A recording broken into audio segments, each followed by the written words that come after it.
the truth is painful. You can't handle the truth! Welcome to Todd's Truth. Todd wrestles with the truth. My AEW Week in Review.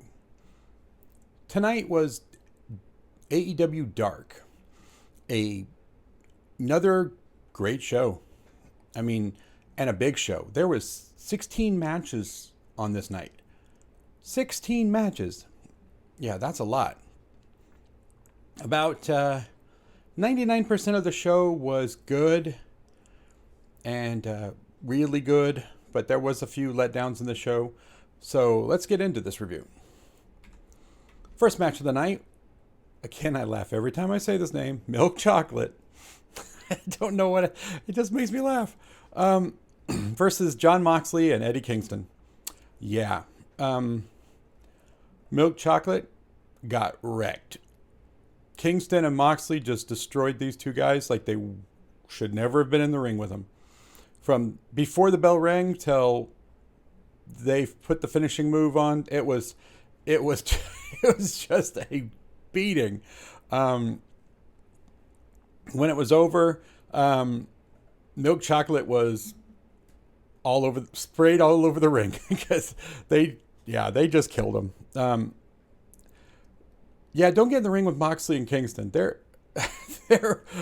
will just beat the crap out of you. And that's exactly what this was. This wasn't so much of a wrestling match as it was just a destruction of Milk Chocolate.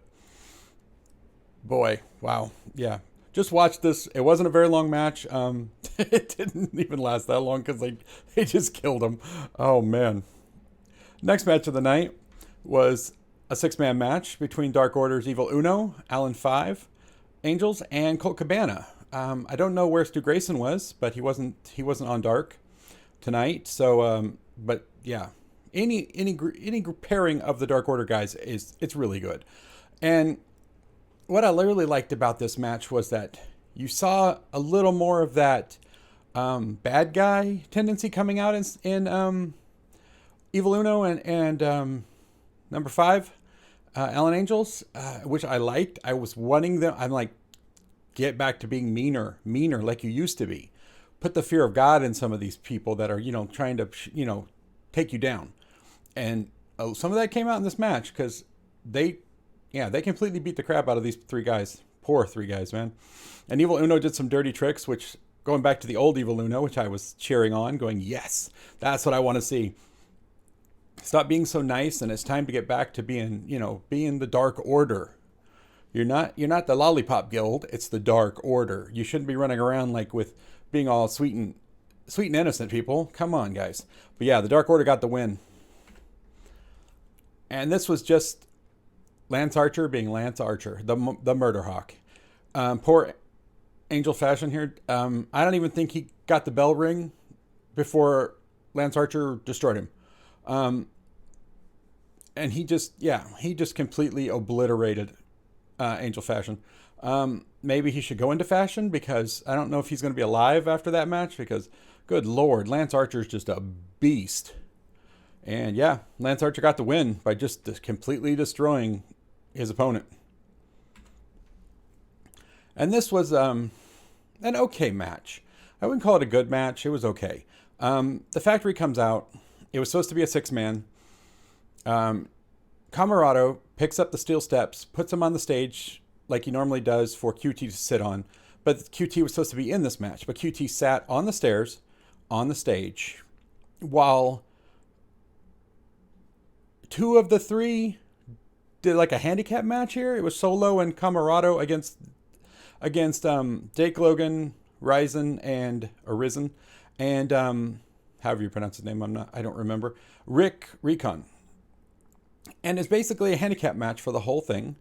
And then when Camarado got his finishing move on RYZIN, then QT stood up, walked over to the ring, told Camarado to tag him in.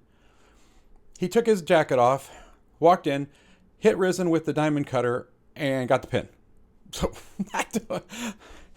So apparently he didn't think that this match was worth his time, except for his glory to get the pin, I guess. But then people were yelling, the people in attendance were yelling at him that he tapped out to Cody Rhodes. So that pissed him off. He came back. He got back in the ring and put the figure 4 leg lock on RYZIN. What for? You already lost. So was this just, trying to stroke your own ego that you did tap out, that you lost the match to Cody? So I'm not sure. But yeah, the Factory got the win. This was a pretty good match. This was the first appearance of JAYLEN BRANDYN and TRAEVON Jordan. This was their first appearance on AEW against the Varsity Blondes. This was a pretty good match. The Varsity Blondes came out with a new cheerleader. So she's one of the new female wrestlers, which is funny because she's blonde too, and she looks like she's a varsity cheerleader, which has worked out pretty well. And so yeah, this was a good match. I mean, good showing for a first time for the two new guys, but the Varsity Blondes did get the win. Next match was Diamante is good. She's a good wrestler. Willow Nightingale she's another one of these that's going to be, she's going to be good. She's coming along. Her skills are good already, but when you got Diamante across from you, she's one of the top women's talent anywhere. Good match. Size, Diamante being a little smaller than Nightingale, but Diamante is the veteran, and she had some wily moves. She got the win in this match, and it was a good women's match. This match, I'm sick of seeing this Dante Martin wearing that stupid armband, and I'm really not going to give it any time because he's just a little punk, and I don't know why AEW is allowing him to wear that. Let's keep politics and bullshit out of wrestling. How about that? But again, Martin, because they're pushing him for whatever God knows reason, got the win. Here's another one I don't care about. Nyla Rose should not be wrestling women. It's a man, not a woman. Of course, this big man is going to get a win over this woman. Unfair. Like, I want to know now that there's a new Florida law that just got signed. I think it goes into effect on July 1st. That called the Fairness in Women's Sports Act. That does not allow any biological males to compete in any women's sports. It's now illegal in Florida. This is a Florida company, so I want to know if this is going to change, if this means Nyla Rose is going to be pulled out of competing against women, because this is considered a sport. They say it's considered a sport. It's not like WWE where they don't call it a sport anymore. It's entertainment, and it is, theater basically. Well, they still call AEW and other wrestling's groups sports, and so this is considered a sport. So I want to know if this is going to change this, or how they're going to say it's not a sport so they don't have to follow that law. We'll find out. The next match was a really good match as well. Ryan Nemeth is coming along nicely, being newer to the AEW, but they're pushing him, and Cesar Bononi is really come along, in his wrestling. Since he got with this group, especially since he started teaming up with Peter Avalon. This was really good. Really good match. You can see both of them coming along really well and showing what they can do in this match. And it was good. They got the win. Nemeth and Bononi did. And like I said, a really good match. And this was Chris Statlander against Julia Hart. Julia Hart is the new cheerleader that came out with the Varsity Blondes. But the weird thing I thought this was, she came out and supported the Varsity Blondes during their match. But when Julia Hart came out for this match with Chris Statlander, had the best friends at ringside, the Varsity Blondes were nowhere to be found. So I thought that was kind of weird. You come out and support us, we're not going to come out and support you. So I thought it would have been good for them to come out and support her, even though she was going to lose to Chris Statlander. But come out and support her, and because the best friends were all out there. So I thought that was kind of a funny move. But yeah, Chris Statlander got the win with her finishing move, the Big Bang.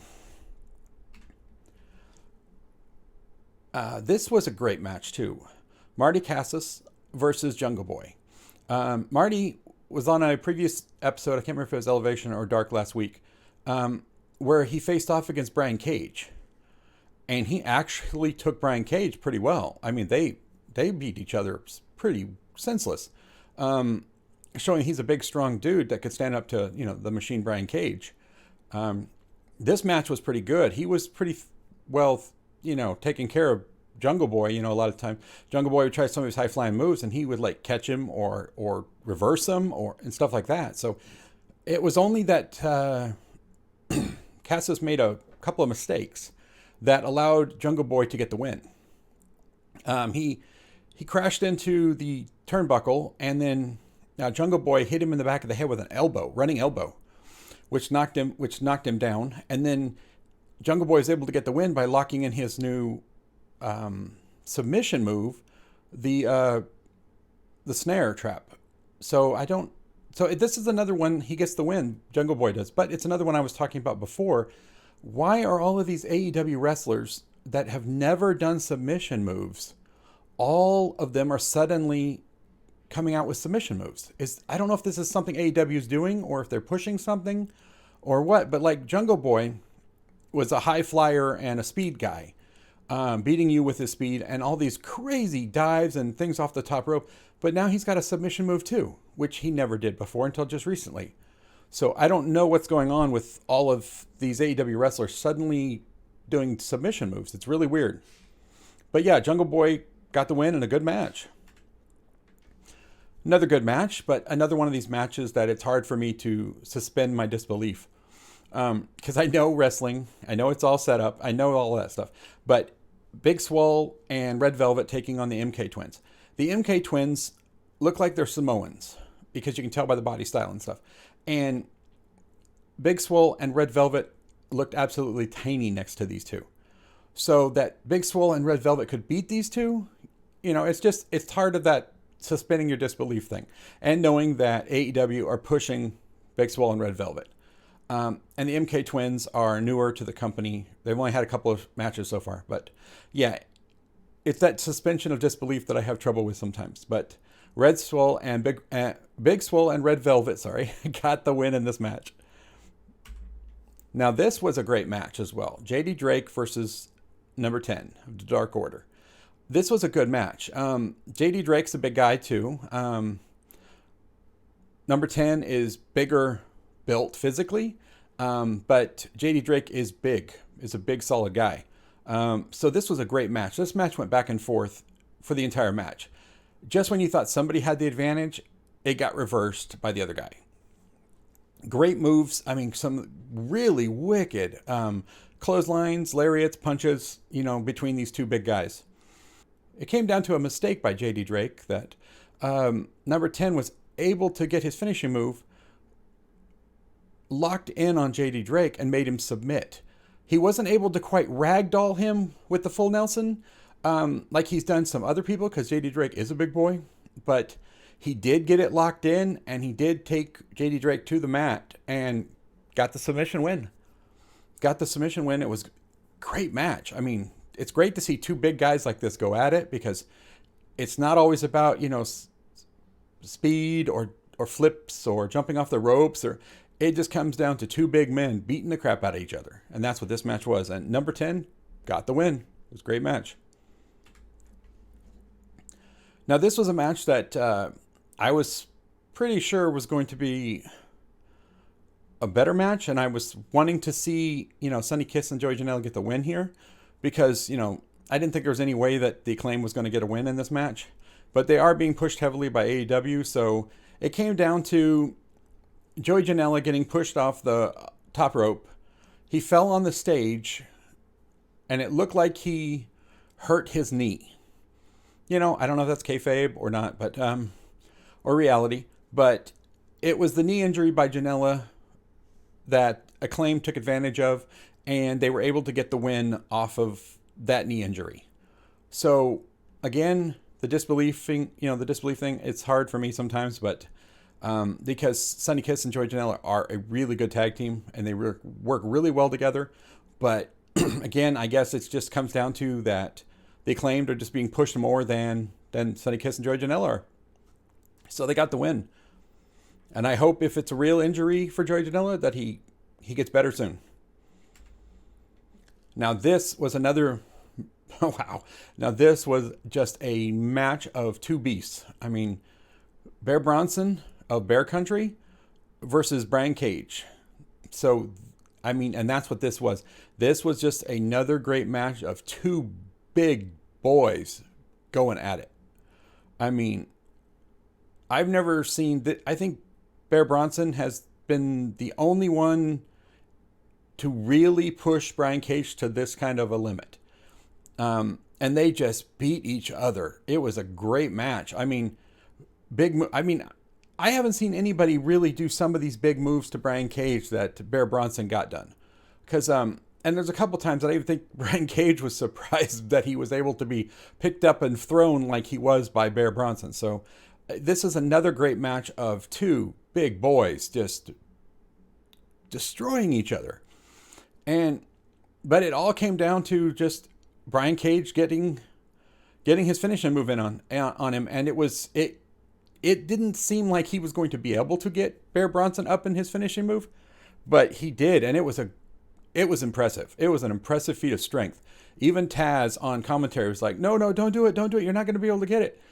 But he powered through and got his finishing move, the drill claw, and got it the win. So yeah, Brian Cage looked amazing in this match.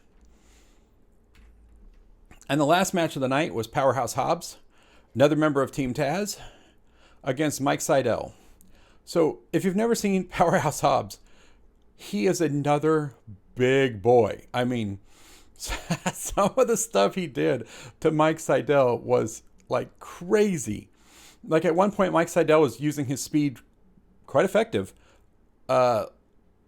against Powerhouse Hobbs, getting out of waves, doing maneuvers, and, just staying away from him.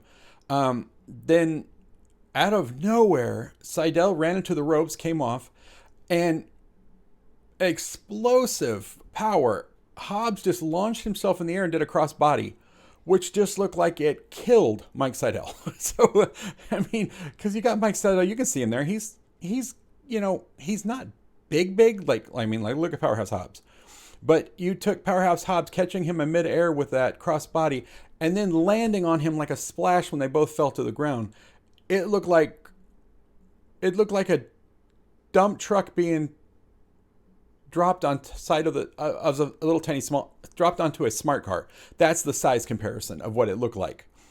And yeah, after that, Sydal still, managed to get in some good moves, but Powerhouse, was just killing him. Every time he got him in his clutches, man, he just threw him or just chucked him like he was weighed nothing. And then Sydal got Hobbs with a kick in the head, an enziguri kick in the head, and then ran into the ropes to come off to clothesline him. But Hobbs just sprang back up like he was down, from the kick in the head. He just sprang back up and body checked Sydal, and it looked like if the ropes weren't there to stop Sydal, it looked like Sydal could have flown clear out into the crowd. That's how bad it looked. And then Hobbs is just standing there looking down at him, and then he gives him that smirk that he has, and then he just gave him the finishing move and then got the win. This was a great match. If you want to see what happens with his Powerhouse Hobbs and what he can do, this was a pretty good match to watch. Well, if you enjoyed this review of AEW Dark and part of my AEW Week in Review, please like, share, and subscribe. And I'll see you in the next review, which will be AEW Dynamite.